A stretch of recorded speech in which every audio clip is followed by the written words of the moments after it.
ये आपकी physics class है और फिजिक्स में इनिशियली हम कुछ मैथमेटिकल टूल्स पढ़ेंगे बिकॉज 11th सिलेबस में जो भी फिजिक्स है उसमें 10th क्लास तक हमने जो मैथ्स किया हुआ है वो मैथ्स इनसफिशिएंट है।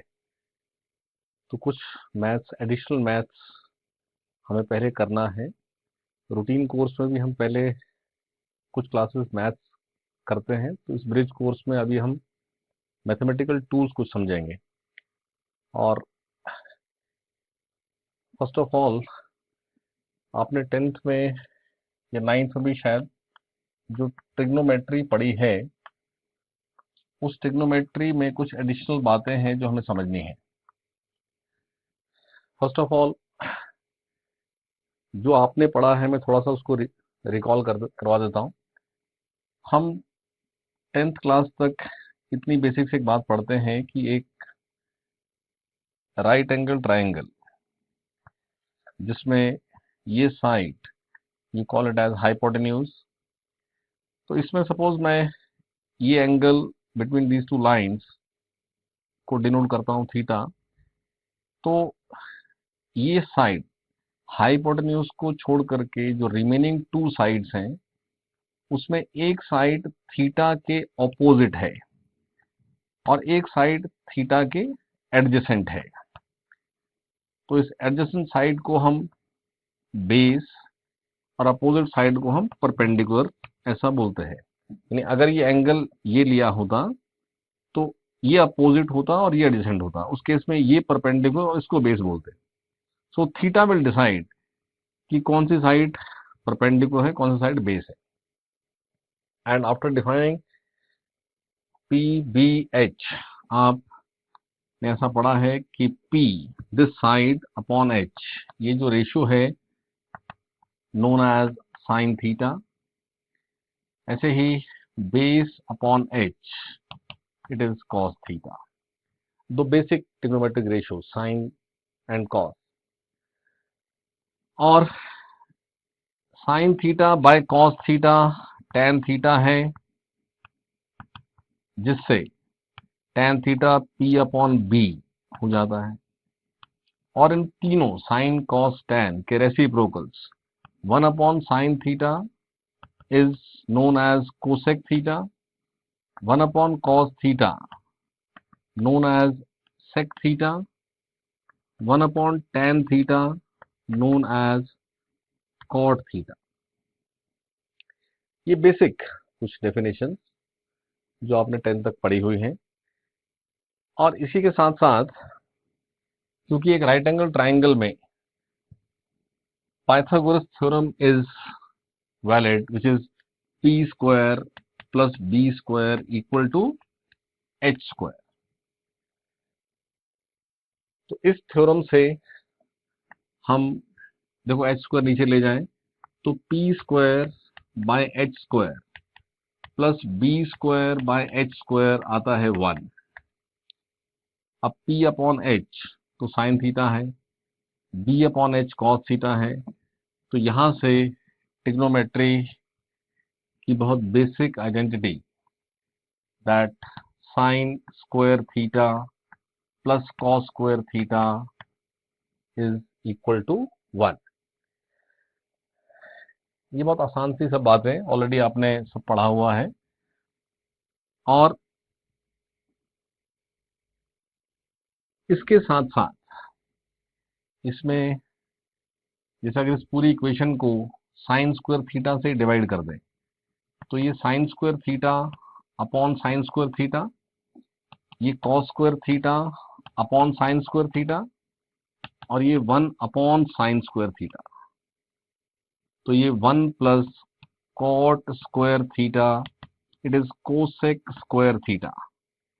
तो ये भी थोड़ा सा याद रखें, जल्दी से हमें कहीं यूज करना होता है, ध्यान रखें। ऐसे ही इसी इक्वेशन को अगर आप कॉस स्क्वायर थीटा से डिवाइड करें तो sine square theta by cos square theta plus cos square theta by cos square theta it is 1 upon cos square theta और it becomes tan square theta plus 1 equal to sec square theta. तो आपके पास इस basic identity के साथ साथ इसी से derive होने वाली ये दो और आइडेंटिटीज, इनको ध्यान रखना है। तो इतनी ट्रिग्नोमेट्री आपने ऑलरेडी पढ़ी हुई है। अभी एक अलग से वे से थोड़ी सी बात समझनी है। एक सर्कल, जैसे ये सर्कल, ये सेंटर ऑफ सर्कल, इस सर्कल पर मैं ये लेंथ ऑफ द आर्क, ये let us suppose A B is arc of circle, arc of circle, और एल इस आर्क की लेंथ है। और अगर रेडियस ऑफ सर्कल आर है तो इन दो जो इस आर्क के साथ रेडियस बन रहे हैं ओ ए एंड ओ बी, इन दोनों लाइंस के बीच के इस एंगल को आपने ज्योमेट्री भी पढ़ी है मैथ्स में, it is angle subtended by the arc at the centre. तो ये theta L upon R define होता है। और मान लो लेंथ है 5 सेंटीमीटर, रेडियस है 4 सेंटीमीटर, तो 5/4 जो वैल्यू ऑफ थीटा आएगी, तो ये यूनिट डिग्री नहीं होता है, इस यूनिट का नाम है रेडियन।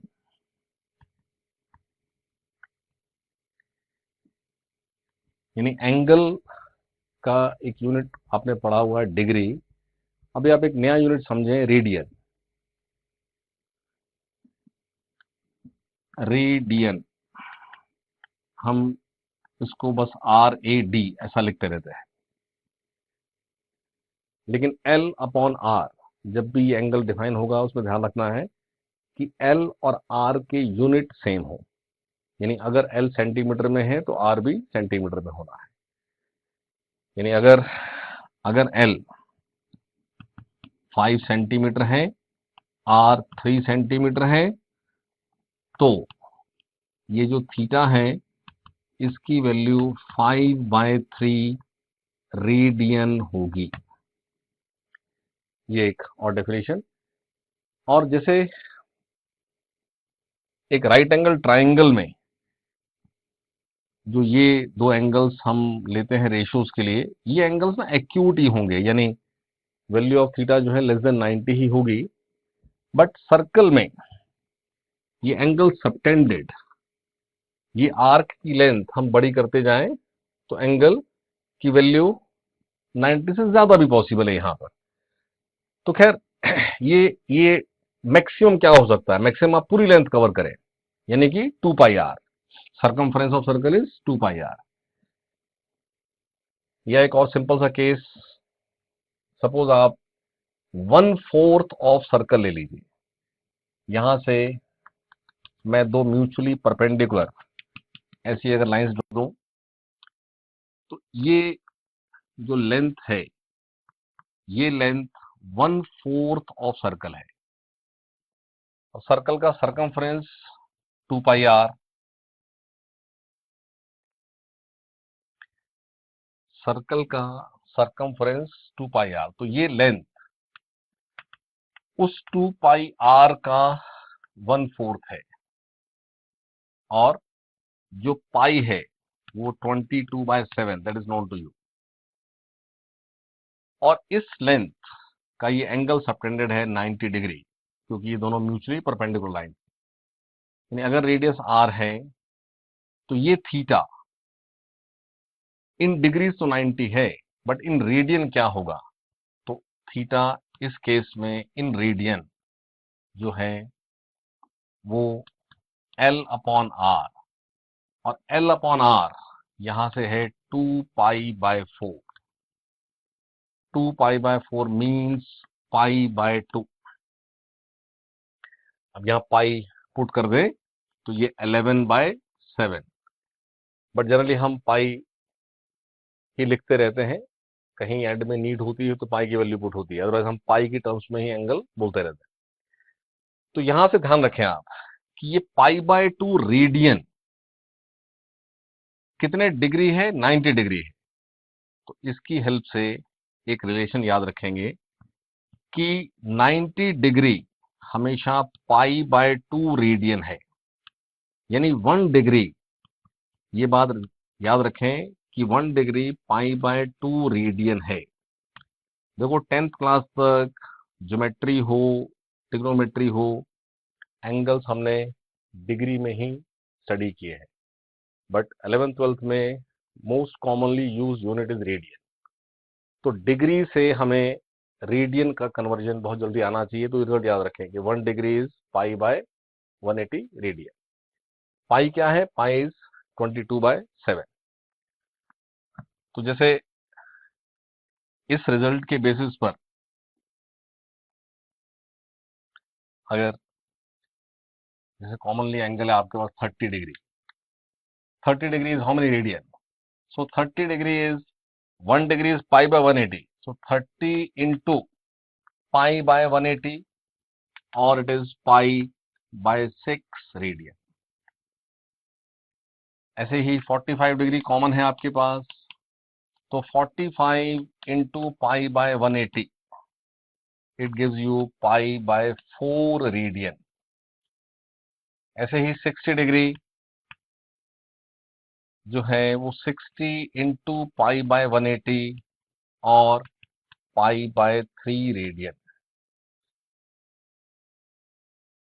180 डिग्री, 180 डिग्री आएगा पाई रेडियन, क्योंकि 180 इंटू पाई बाय 180।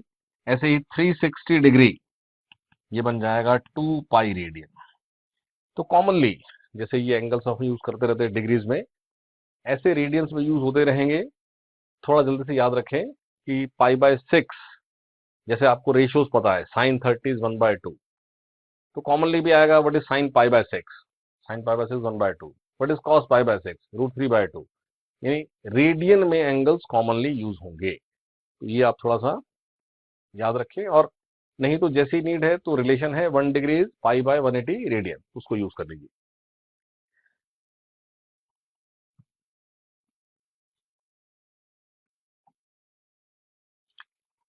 इसी सर्कल के केस से और एक पॉइंट समझे। सपोज ये एक सर्कल ऑफ रेडियस आर है और सेंटर ऑफ सर्कल इस एक्स वाई, ये एक्स और ये वाई, इस एक्स वाई प्लेन में ये ओरिजिन है, radius is are.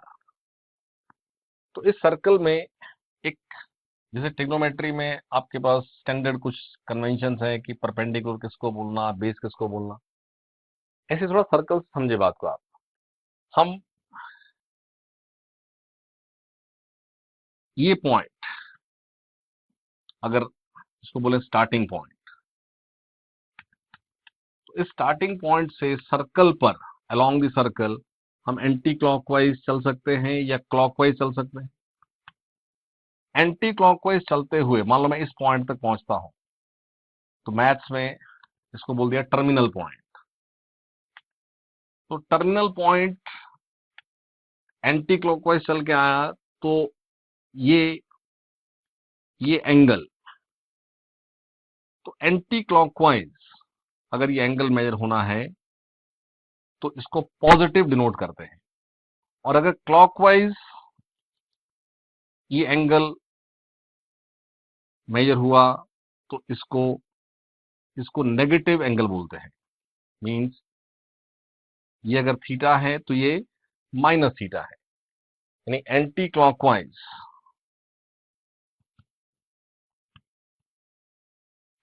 Implies positive theta.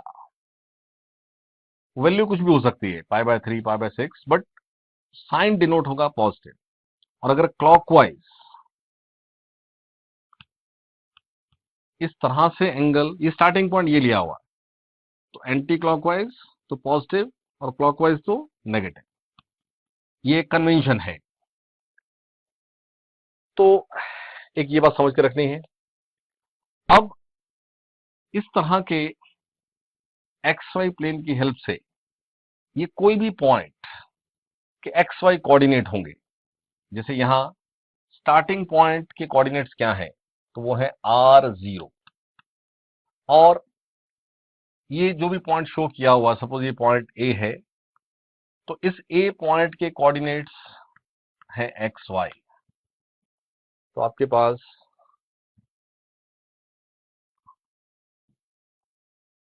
अगर ये एंगल रोटेटेड, जो थीटा मैंने काउंट किया, मैं एंटी क्लॉकवाइज ही लेके चल रहा हूं पॉजिटिव, अगर ये एंगल रोटेटेड की वैल्यू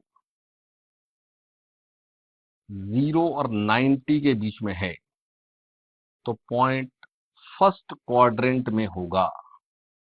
मैथ से आपको पता है कि first quadrant in the x y plane is the quadrant जिसमें एक्स और वाई दोनों पॉजिटिव होते हैं। सेकेंड क्वाड्रेंट में एक्स नेगेटिव हो जाता है, वाई पॉजिटिव रहता है।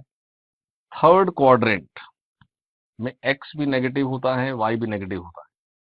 फोर्थ क्वाड्रेंट में एक्स पॉजिटिव है लेकिन वाई नेगेटिव है।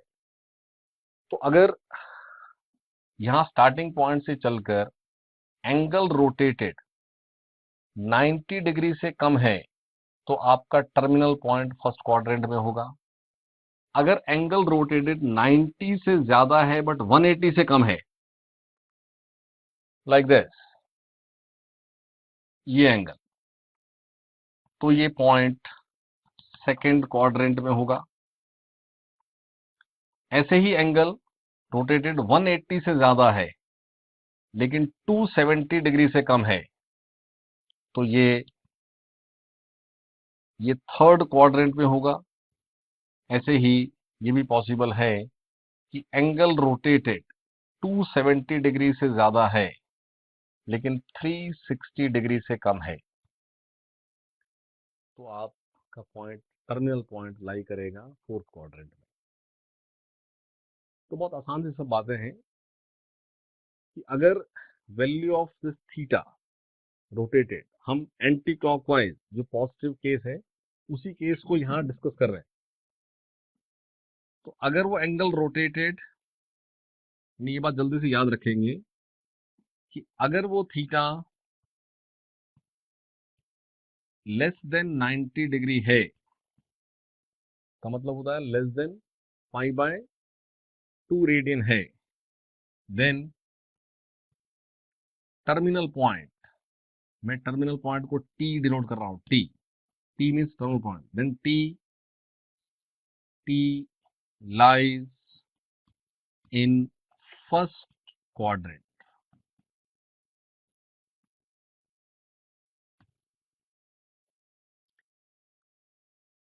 और अगर थीटा 90 से बड़ा है लेकिन 180 से लेस है, जिसको मैथ्स में कलेक्टिवली ऐसा लिखते हैं कि थीटा लाइज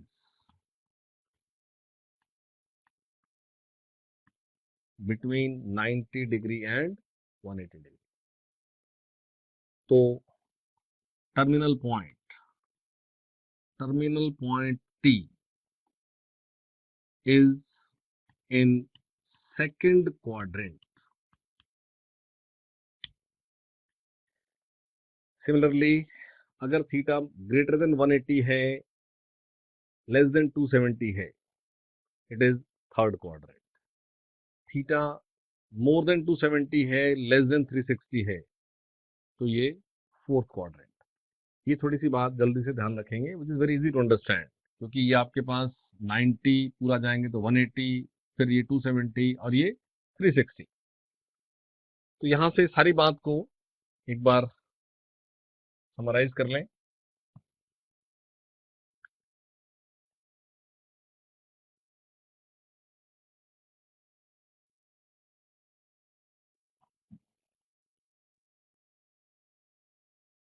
थीटा 0 और 90 डिग्री के बीच में इंप्लाइज फर्स्ट क्वाड्रेंट। थीटा 90 और 180 के बीच में, तो ये सेकंड क्वाड्रेंट।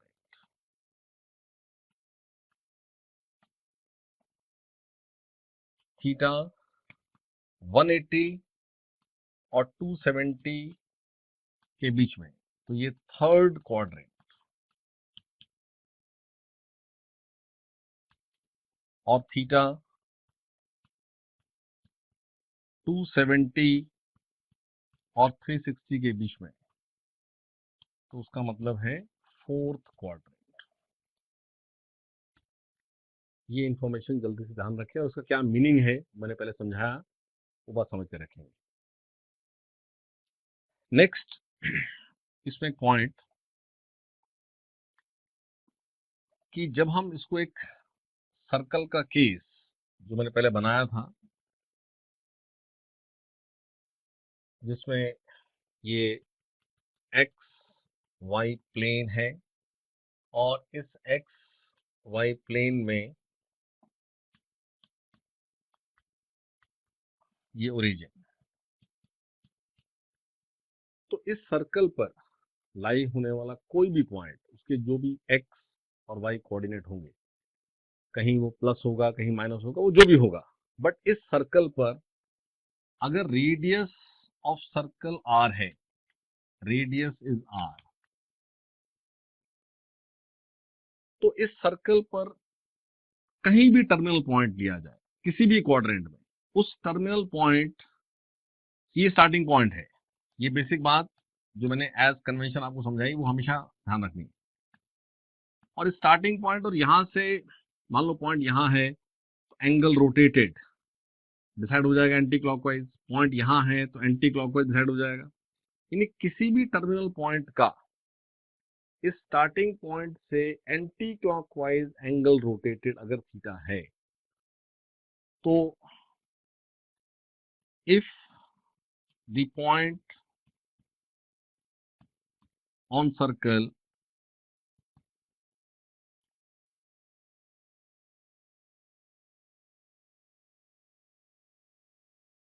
हैज कोऑर्डिनेट्स, अब वो कोऑर्डिनेट्स कोई प्लस है माइनस है वो भी पता नहीं हमें, मैं खाली उसको एक्स वाई लिख रहा हूं, x y, then it's x coordinate, x coordinate हमेशा आर कॉस थीटा होगा और उसका y coordinate r sine theta होगा। या बहुत इजीली समझ सकते हैं ट्राइंगल के ही लॉजिक से, जैसे मैं यहाँ एक पॉइंट शो करता हूँ एक्स वाई, तो ये इस तरह एंगल रोटेट होगा थीटा, तो इस एक्स का मतलब है कि ऐसा एक प्रोजेक्शन ले लें, तो ये डिस्टेंस एक्स है और ये डिस्टेंस वाई है, तो clearly x upon r is cos theta, y upon r is sine theta, यानी एक्स है आर कॉस थीटा और वाई है आर साइन थीटा।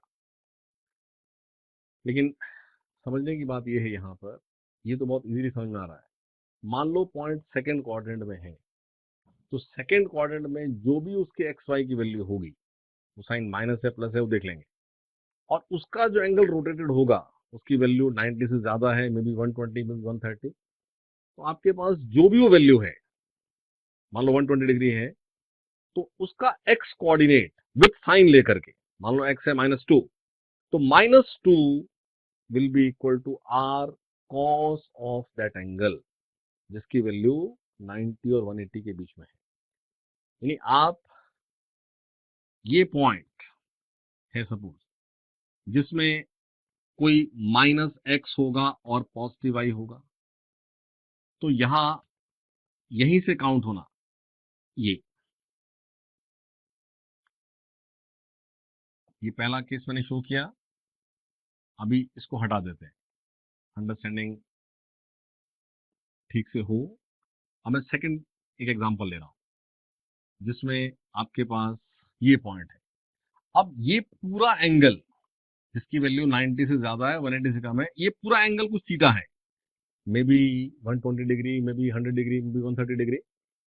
तो इसका एक्स कोऑर्डिनेट देखो, मैंने यहां इसलिए कुछ साइन की बात ही नहीं की। एक्स कोऑर्डिनेट ये इस थीटा की टर्म्स में minus x r cos theta होगा, वाई आर साइन थीटा होगा। तो जब ये पॉइंट यहां था, यानी थीटा की वैल्यू ऐसी थी कि पॉइंट फर्स्ट क्वाड्रेंट में था, थीटा की वैल्यू लेस देन 90 थी, तो आपके एक्स और वाई दोनों पॉजिटिव थे। तो यहां से ध्यान रखना है कि अगर मैं साइन थीटा सॉल्व करूं, वो ऑफकोर्स वाई अपॉन आर आ जाएगा। कॉस थीटा सॉल्व करूं तो एक्स अपॉन आर आ जाएगा। तो एक्स और वाई दोनों के साइन पॉजिटिव है, यानी cos ratio cos theta positive आएगा और साइन थीटा भी पॉजिटिव आएगा। यानी अगर हमारा एंगल फर्स्ट क्वाड्रेंट में होता है, अगर वैल्यू ऑफ थीटा 0 और 90 के बीच में होती है, तो उस एंगल का कॉस रेशो और साइन रेशो दोनों पॉजिटिव होते हैं।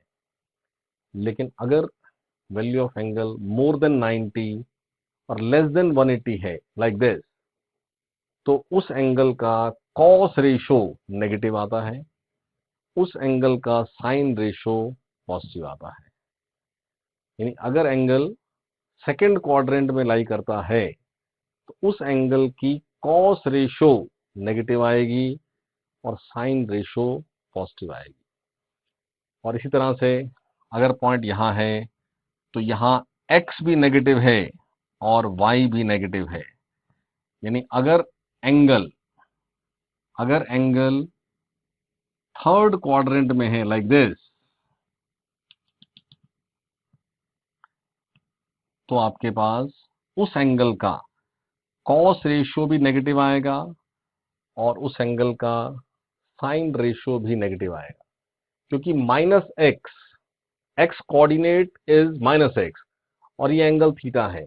इस थीटा की वैल्यू 180 और 270 के बीच में है, may be 190, may be 200, may be 220, may be 250, but 180 और 270 के बीच में। तो आपने जल्दी से ये बात याद रखनी है कि वैल्यू ऑफ एंगल से आप ये जज कर लेंगे कि उस एंगल का साइन रेशो पॉजिटिव होगा कि नेगेटिव होगा, उस एंगल का कॉस रेशो पॉजिटिव होगा कि नेगेटिव होगा। इतनी बेसिक बात याद रखें कि इस सर्कल पर हर पॉइंट के एक्स वाई कोऑर्डिनेट है। एक्स कोऑर्डिनेट उस पॉइंट तक, इस स्टार्टिंग पॉइंट से चलते हुए जब उस पॉइंट पर पहुंचेंगे, हमें चलना कहां है, सर्कल के अलोंग। सर्कल के अलोंग चलते हुए उस पॉइंट तक आप जब पहुंचते हैं, तो जो एंटी क्लॉकवाइज एंगल मेजर होता है वो है थीटा। तो उस पॉइंट जहां तक भी आप गए, वो पॉइंट एक्स कोऑर्डिनेट हो सकता है, सेकंड हो सकता है, थर्ड हो सकता है, फोर्थ हो सकता है, जहां तक भी आप गए वहां तक जाने के लिए जो भी एंगल रोटेट हुआ है, उस एंगल की साइन रेशो उस पॉइंट का वाई कोऑर्डिनेट होती है, उस एंगल की कॉस रेशो उस पॉइंट का एक्स कोऑर्डिनेट होती है। अब क्योंकि हम जब एंटी क्लॉकवाइज चलेंगे और एंगल रोटेटेड 90 से कम होगा, तो हमारा जो पॉइंट आएगा उसका एक्स भी पॉजिटिव होगा, वाई भी पॉजिटिव होगा। जहां से ये रिजल्ट बनेगा कि अगर एंगल लेस देन 90 है, तो साइन रेशियो भी पॉजिटिव है और कॉस रेशियो भी पॉजिटिव है। लेकिन अगर हम यहां से चलकर यहां पहुंचे, यानी एंगल जो कवर हो रहा है वो 90 और 180 के बीच में है, तो हमारा एक्स कोऑर्डिनेट नेगेटिव है, वाई कोऑर्डिनेट पॉजिटिव है। तो x coordinate negative means cos ratio is negative, y coordinate positive means sine ratio is negative. यानी अगर एंगल 90 और 180 के बीच में है, फॉर एग्जांपल 100 डिग्री, तो साइन 100 डिग्री वो किसके इक्वल है वो पता नहीं है अभी, लेकिन वो पॉजिटिव होगा। कॉस 100 डिग्री साइन नेगेटिव होगा। ऐसे ही अगर एंगल रोटेटेड इतना है कि वो 180 से बड़ा हो जाए, यानी आपका पॉइंट थर्ड क्वाड्रेंट में आ जाए, तो थर्ड क्वाड्रेंट में एक्स और वाई दोनों नेगेटिव हैं, जिसके चलते उस एंगल का कॉस रेशियो भी नेगेटिव है और साइन रेशियो भी नेगेटिव है। और इसी तरह से आप यहां तक भी जा सकते हैं। अगर आपका एंगल लाई करता है 180 और 360 के बीच में, फोर्थ क्वाड्रेंट, तो फोर्थ क्वाड्रेंट में एक्स पॉजिटिव है और वाई नेगेटिव है, जिससे अगर एंगल की वैल्यू 270 से ज्यादा है और 360 से कम है, for example 300 degree, 320 degree, 330 degree, तो उसका कॉस रेशो पॉजिटिव होगा और उसका साइन रेशो नेगेटिव होगा। क्वाड्रेंट की हेल्प से ये सारी बात याद रखेंगे। मैं सारी बात को समराइज कर देता हूं कि अगर वैल्यू ऑफ थीटा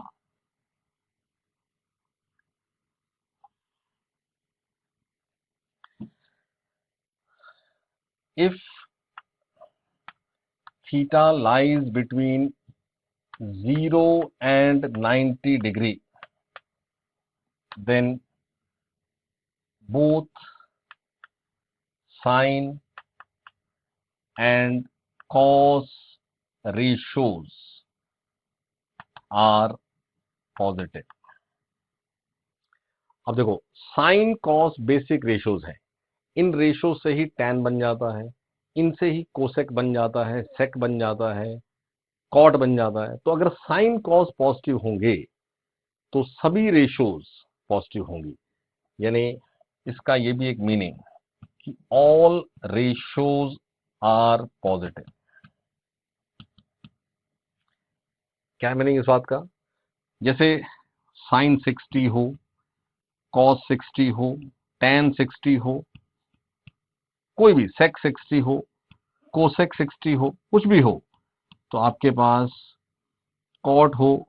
अब क्योंकि ये एंगल 0 और 90 के बीच में है, तो वैल्यू क्या होगी वो पता नहीं, लेकिन ये सब पॉजिटिव होंगे। यहां समझने की बात यह है कि अगर एंगल 0 और 90 के बीच में है तो आपका टर्मिनल पॉइंट फर्स्ट क्वाड्रेंट में आता है, और फर्स्ट क्वाड्रेंट में पॉइंट के एक्स और वाई दोनों पॉजिटिव हैं, और एक्स डिसाइड करता है कॉस रेशो, वाई डिसाइड करता है साइन रेशो। तो क्योंकि एक्स और वाई दोनों पॉजिटिव हैं, इसलिए कॉस और साइन दोनों पॉजिटिव हैं। ये आपके पास फर्स्ट केस। और ऐसे ही अगर थीटा, नेक्स्ट में इसी में लिख लेते हैं कि अगर थीटा 90 और 180 के बीच में है,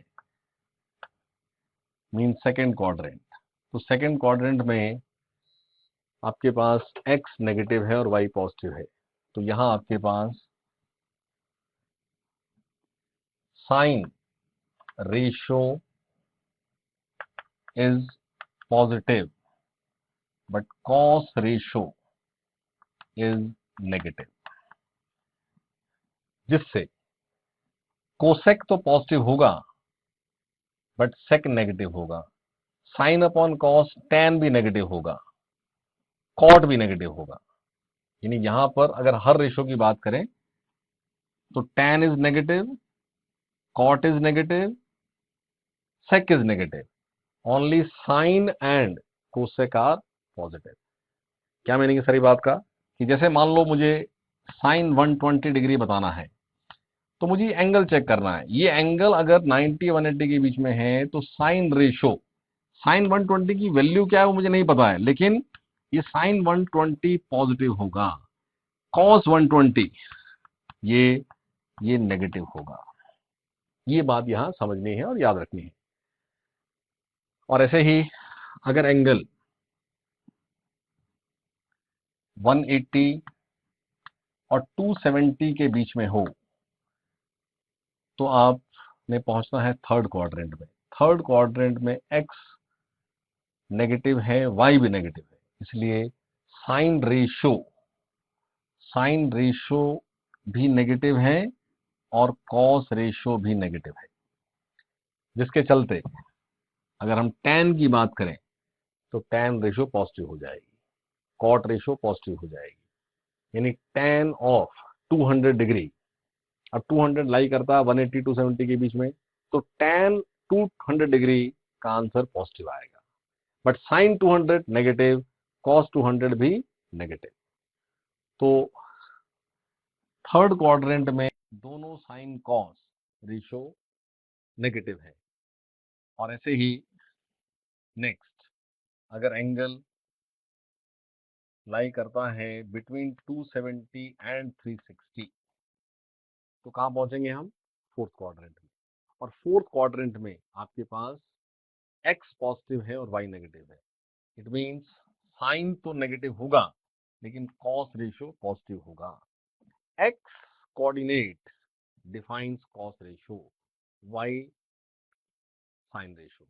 तो वाई नेगेटिव है तो साइन रेशियो नेगेटिव है, एक्स पॉजिटिव है इसलिए कॉस रेशियो पॉजिटिव। तो ये सारी इंफॉर्मेशन हमें मैथ्स फिजिक्स में डायरेक्ट तो मैथ्स कुछ पूछना नहीं है, लेकिन ये सारी इंफॉर्मेशन फिजिक्स के क्वेश्चंस करते समय, फिजिक्स की प्रॉब्लम्स करते समय हमें सब याद होनी चाहिए क्योंकि ये सब रिक्वायर्ड है। तो ये सारी बात आप फाइनली एज रिजल्ट, वो रिजल्ट कैसे बना मैं कुछ कुछ उसके पीछे का बेस समझा रहा हूँ आपको, बट एट द एंड अपने को फाइनली रिजल्ट याद कर लेना है।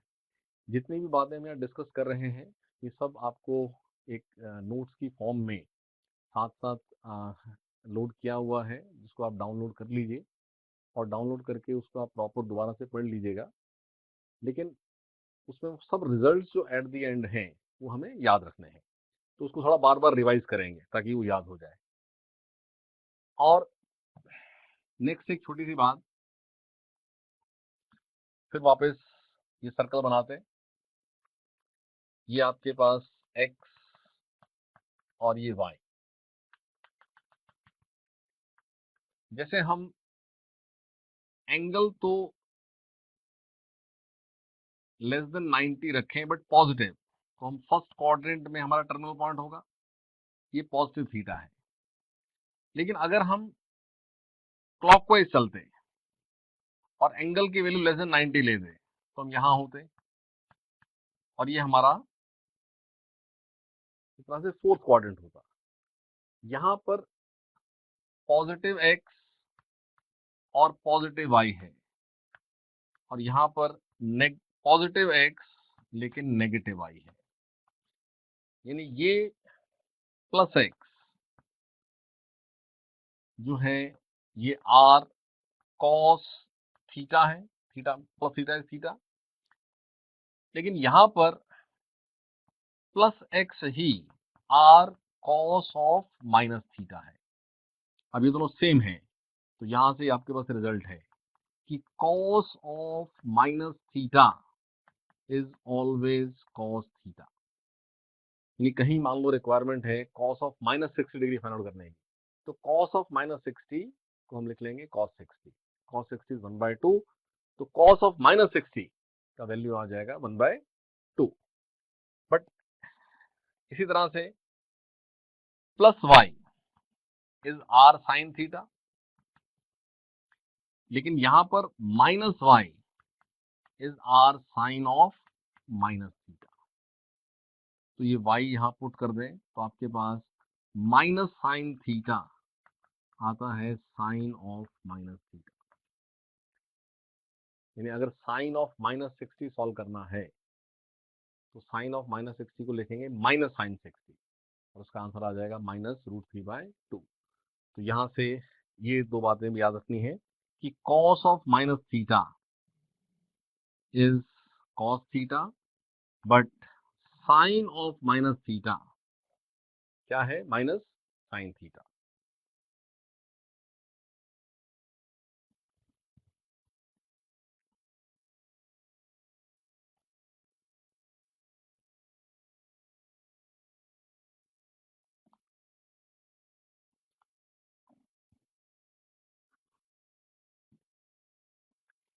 नेक्स्ट, आपने 10th क्लास तक कुछ ये रिजल्ट्स भी किए हैं कि sine of 90 minus theta is cos theta and cos of 90 minus theta is sine theta.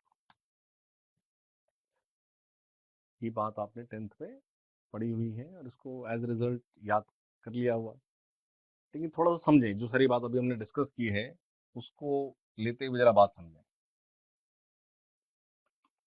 ये आपके पास जो सर्कल है जिसमें ये x और y, ऐसा हम ले रहे थे। तो मान लो ये पॉइंट है A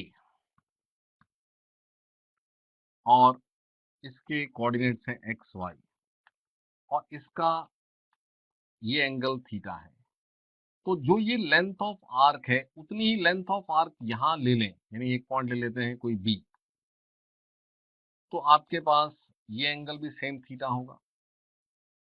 ये मैं एज्यूम कर रहा हूं, जितनी लेंथ ये है उतनी ही लेंथ ये है, जिससे दोनों एंगल थीटा सेम है। तो ए के लिए देखो, ये स्टार्टिंग पॉइंट होता है आपके पास।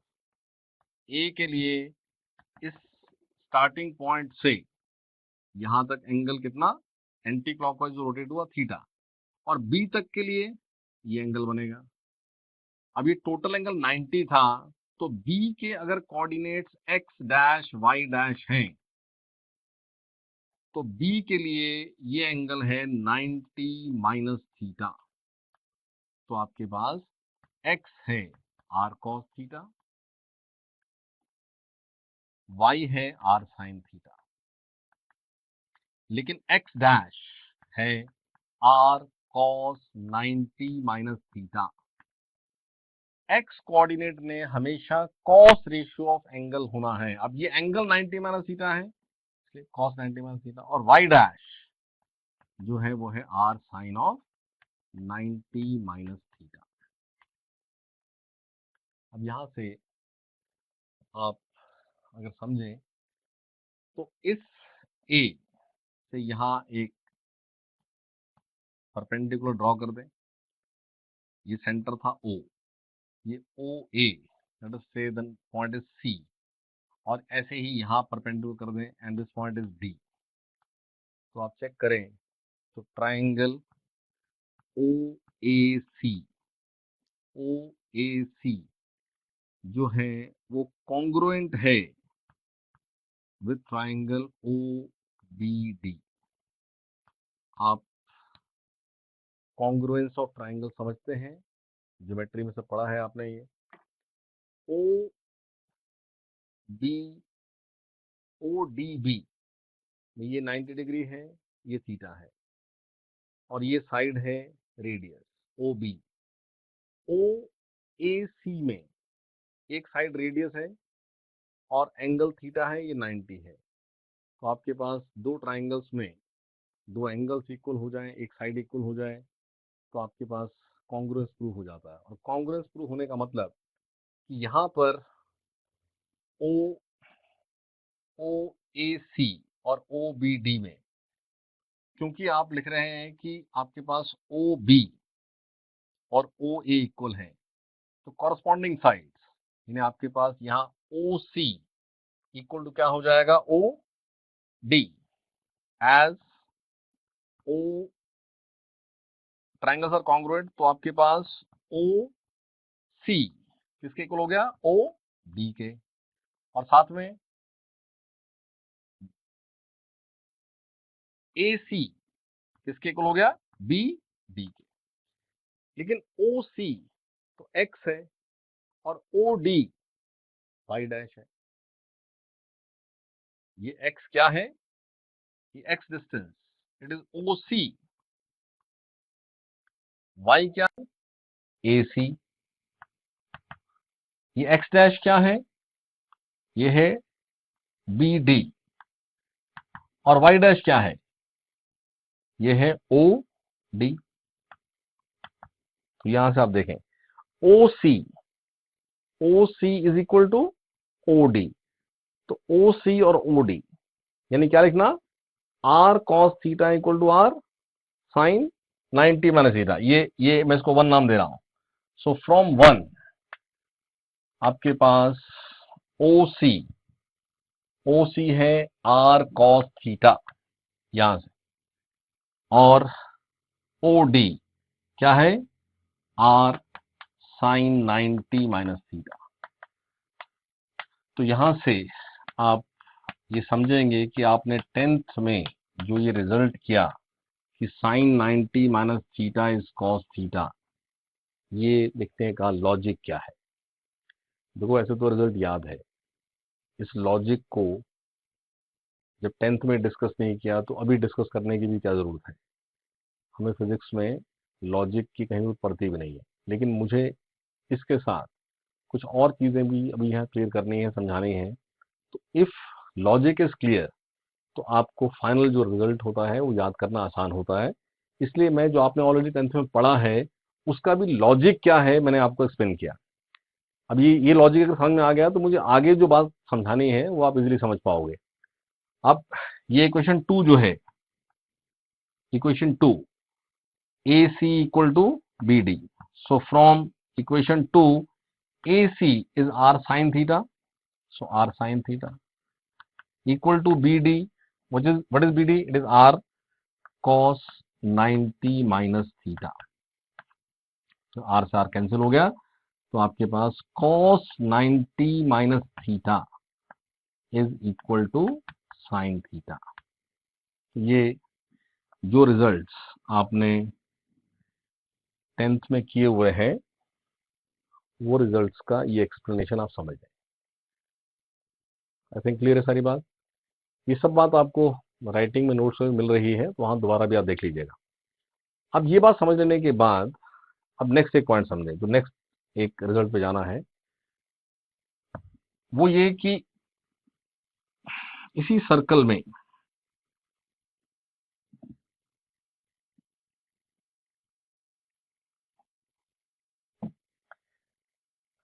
फिर से सर्कल बना है, ये एक्स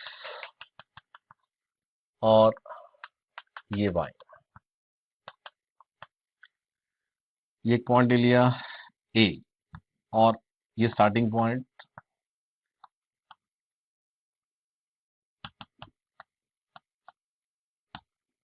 यहां, ये एंगल एंटी क्लॉकवाइज थीटा।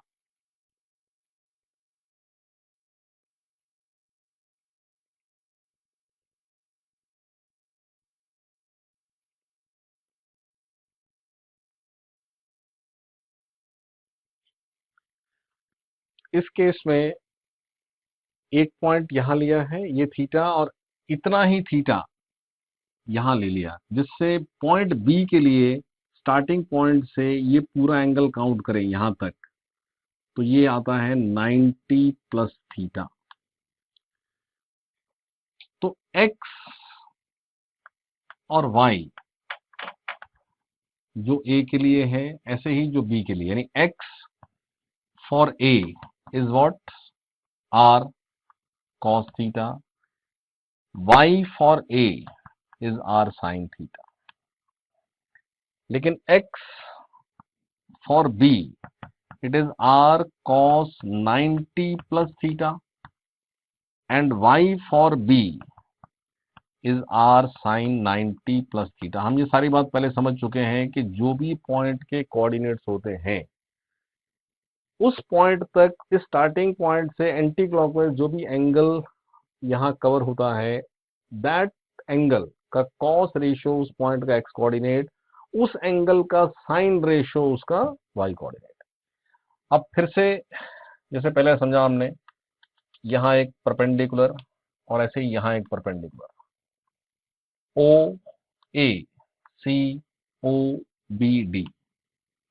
फिर से आप चेक करें तो ये थीटा होने से ये ऑल्टरनेट एंगल ये भी थीटा आ जाएगा।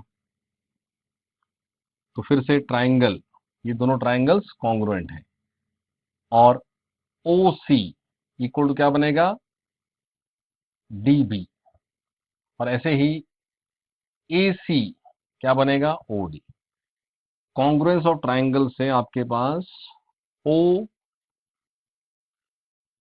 ओ सी इक्वल टू है डी बी और ए सी इक्वल टू है ओ डी, यानी ओ सी क्या है एक्स फॉर ए और डी बी क्या है वाई फॉर बी, यानी एक्स फॉर ए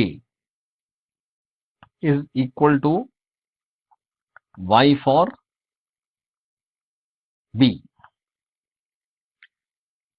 ये डिस्टेंसेस की बात हो रही है। इस एक्स वाई प्लेन में ये पॉजिटिव एक्स पॉजिटिव वाई है और यहां पर नेगेटिव एक्स पॉजिटिव वाई, यानी अगर ए के कोऑर्डिनेट्स एक्स वाई हैं तो बी के कोऑर्डिनेट्स अगर मैं एक्स डैश वाई डैश लिखूं होगा -y, और y डैश क्या होगा, वो होगा, सॉरी, एक्स डैश होगा +y और y डैश होगा -x। X dash is -y, क्योंकि सेकेंड क्वाड्रेंट में x नेगेटिव होना ना। लेकिन इसकी वैल्यू क्या है, जो यहां पर y था, और ऐसे ही y डैश की वैल्यू क्या है, जो यहां पर x था, और ये क्या, पॉजिटिव। सेकेंड क्वाड्रेंट में x dash negative, y dash positive, but x dash की वैल्यू क्या, वो है इक्वल टू दिस, यानी जो पॉइंट ए का y है उतना ही डिस्टेंस यहाँ इसका x कोऑर्डिनेट है। सो x dash is -y and y dash is x। अब यहाँ आपके पास r cos theta is what x, r sin theta is what y, लेकिन यहाँ x dash minus this x भी is x dash and x dash is what -y, तो आपके पास ये equal to आ रहा है -y, और ऐसे ही ये y डैश ये इक्वल टू आ रहा है x, और x और y की ये वैल्यूज हैं। तो यहां से आपके पास ये एक रिजल्ट कि cos r cos 90 plus theta is equal to -y, and what is y, y is r sin theta, so -r sin theta, ये r कैंसिल, तो cos 90 plus theta is equal to -sin theta, और इसी तरह से second r sin 90 plus theta is equal to what, x, what is x, x is r cos theta, तो r sin 90 plus theta equal to आता है x, और x क्या है, r cos theta, r cos theta, तो ये r cancel, तो sin 90 plus theta is cos theta. यानी जैसे आपने 10th क्लास तक ये याद किया है कि sin 90 minus theta is cos theta, अभी ये याद रखेंगे कि sin 90 plus theta is cos theta, but cos 90 minus theta sin theta होता था, cos 90 प्लस थीटा भी साइन है बट माइनस साइन है। ये दो रिजल्ट्स जिनको लिखने का लॉजिक क्या है मैंने एक्सप्लेन किया, ये दो एडिशनल बातें याद करें। ये 10th तक नहीं पढ़ा है आपने, ये बात अभी रिक्वायर्ड होनी है फिजिक्स में। तो sine 90 plus theta is cos theta and cos 90 plus theta is minus sine theta. तो आज की क्लास के लिए इतना ही है, आप ये सारी बात एक बार रिवाइज कर लें। हम इसके आगे चलेंगे फिजिक्स में, जो भी हम बातें डिस्कस कर रहे हैं, आपको सेकेंड क्लास फ्रूटफुल नहीं होगी जब तक आप इस सारी बात को ठीक से रिवाइज करके और इसको साथ लेकर के क्लास में नहीं बैठेंगे।